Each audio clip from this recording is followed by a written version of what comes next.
Welcome back to my channel রান্নাবাড়ি টুকিটাকি from Swapna. আশা করি সবাই সুস্থ আছো, ভালো আছো। আজকে একটা নতুন রেসিপি নিয়ে চলে এসেছি, নোনতার রেসিপি, নারকেলের নোনতা লাড্ডু।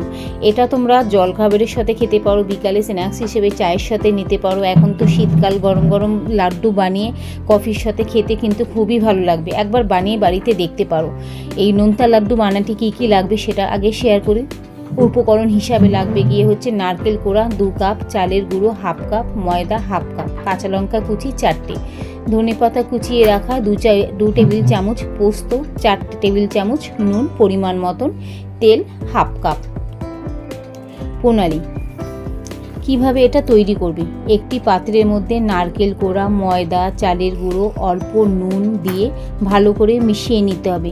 এরপর ওর মধ্যে কাঁচা লঙ্কা কুচি, ধনেপাতা কুচি, অল্প জল দিয়ে ভালো করে যেরকম আটা মাখার মতন মাখি আমরা, ওরকমভাবে একটা মণ্ড তৈরি করে নিতে হবে। এই মণ্ডটা একটা ভিজে কাপড় দিয়ে আধ ঘন্টার মতন একটু রেখে দেবে। আধ ঘন্টা পরে একটা প্লেটের মধ্যে গুঁড়ো পোস্ত ছড়িয়ে নেবে। আর এই মণ্ড থেকে গোল গোল আকারে লেচি কেটে সেটা গোল গোল বড়ের আকার তৈরি করে নিয়ে, আর যেই প্লেটের মধ্যে তোমরা পোস্তটা ছড়িয়ে রেখেছো সেটার মধ্যে একটু মাখিয়ে নিতে হবে। ভালো করে মাখিয়ে নিয়ে এবার গ্যাসে কড়াই বসিয়ে তার মধ্যে তেলটা ভালো করে গরম করে নিতে হবে। তেলটা যখনই ভালো করে গরম হয়ে যাবে তখন গ্যাসটা একটু ধিমে আঁচে করে নেবে। করে নিয়ে এবার বলগুলি ভালো করে লাল লাল করে ভেজে নেবে। ভেজে একটা প্লেটে সাজিয়ে সার্ভ করতে পারো। আমি সাজেস্ট করবো এর সাথে একটু টমেটো সস নিয়ে নেবে, খেতে কিন্তু ভীষণ ভীষণ ভালো লাগবে। একবার ট্রাই করে দেখতে পারো।